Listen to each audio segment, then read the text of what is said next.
Alright, it has been about 6,000 miles that I've had this car, and so far no real big mechanical issues. It's been a pretty good little car. Uh, it is past time for an oil change. Let's do that today. Step one is put your car on jack stands or up a ramp. But first, check out this sweet little package. $700, $240 for the win, a little Swedish town with IPD. They also sent me a lanyard, some stickers. See, oh, the great stuff they sent me. I did order a oil cap gasket. I'm gonna do that right now. See, look how sad and dirty our little oil cap is. Let's clean that up, get that off there, get our new gasket on there.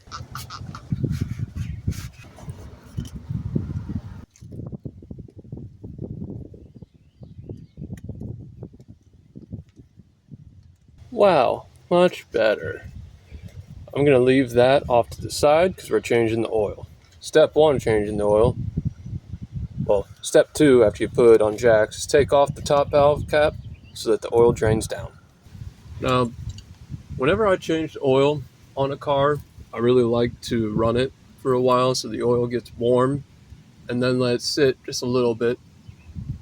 Then I like to pull the drain plug while the car is still hot and let it drain for probably an hour or two even.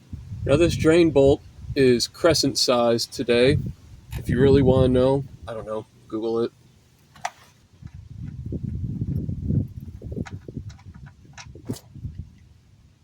Well, seems nice. Doesn't smell gassy or anything. Pretty black, but it's healthy. Oh my gosh. My drain pan has a giant hole in the bottom of it. Somebody? Anybody? Once you get your oil out of the pan, you're going to want to pull your oil filter, which is down here underneath the header. Beware of the exhaust header, it is hot. Make sure you have an oil pan down below this side of the motor, preferably one that doesn't have a hole in it. If you're lucky, you can just grab this with your hand and get it off. You may need a tool. And you may need to come in from the bottom with the tool if it's really stuck. Now let's see if I'm lucky. There it goes. Now once you have your old filter off, you want to get your new filter. We are using a prime guard because according to the place I got it, this is what they sell the dealer. It's a little bit shorter than our old filter. It looks like the same thread and same diameter seal. This should work okay. Make sure you pull the plastic off like that. That's important. Now this part's important too. Just take your new filter, always add some oil, some old or new oil to this seal here so that you can get it off easier. What I like to do is just like that. Just put it on there. That'll help it seal and help you get it off next time. Then, since this filter sits just a little bit down, I like to put a little bit of new oil in it. Just some, not a lot. This will help our oil system get up to pressure sooner because we're pulling all the oil out of the system. There we go. That's probably too much. I'm also using the Prime Guard Premium 10W30 because this is what they said they sell to the Volvo dealer. I don't know. Next, we slap our new filter back on where the old one came off of. Oh yeah, clean off the surface that the old filter came off of before putting the new one on. You want to get the threads and the sealing surface. Okay, now the new filter goes on.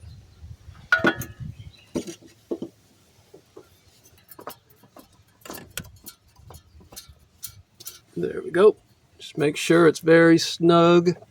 If you get it, just really tight with your hand. That's as tight as you'll ever need an oil filter. Next, start putting the oil in the top. Oh, put your drain plug back in first. That's important. Oh yes, drip, drip, drip, drip, drip. See, we want to get as much of the nasty stuff out as possible, so sometimes I'll even let this sit like an hour or two just dripping out the old stuff before I put in new stuff. So it's been an hour or two. We're no longer dripping out. So I'm gonna go ahead and put our drain plug back in. Clean it off real good first. Here, sit down next to me. Over here. No, you don't need any of that stuff. There we go. Good and snug. You helping? Tighten that drain bolt. Yeah, careful. Watch your head. And her eyes and Good everything. job. Okay, let's get back out. Now we go ahead and add a bit more oil back in. Daddy. How much oil goes back in? I don't know. Wee! Look at the goop. Look at the goop. It goes into the car. That's the car's Car's goop. food. Go. Goo. Car's goo food. Here goes some more.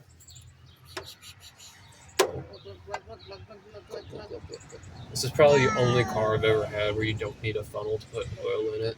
Yeah, it's huge. Are you sure you're putting it in the right spot? Yes. She's got a mouth on her. Yes, you do. Daddy! Well, let's do one more, and then we'll see where we're at on the oil level. That'll be, like 3 quarts total. I think they said 4.5 is what you're supposed to put in it.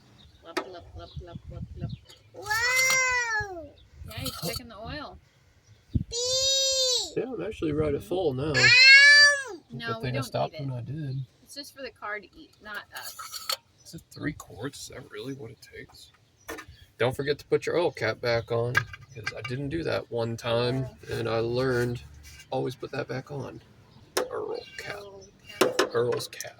So I did look it up, and actually, you're supposed to have 4 quarts of oil put into the motor before starting it after an oil change. And the reason we're so high on the dipstick right now is because the car is very high up this way. It's giving us an inaccurate reading on our dipstick. You need to be level when you check your dipstick. So let's go ahead. I'm going to go ahead and put 3.5 quarts in for now. Once we have our drain plug tightly reinstalled, we have our oil filter back on, we have our oil fill cap back on, we are ready to start the car. Okay, if I didn't say it already, oil drain plug, oil filter, fill cap. Make sure you have all 3 of those installed before you go and start it. Now this is the most important part. So you see this light right here? That's a little oil fill pot symbol. That's going to light up when you first turn your key, right? And then when you start it, you'll hear the motor run, and that light should go off within 5 seconds of you starting it.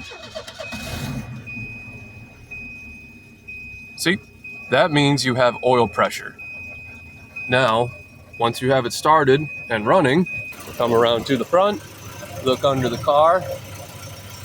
If you don't see any oil dripping or pouring out, you're good. And that is how you change your oil on one of these old Volvo 240s. It's pretty straightforward. Make sure you like, comment, and subscribe. Also, just make sure you check your dipstick after doing this to be certain you have enough oil in your car. And there you go. Enjoy.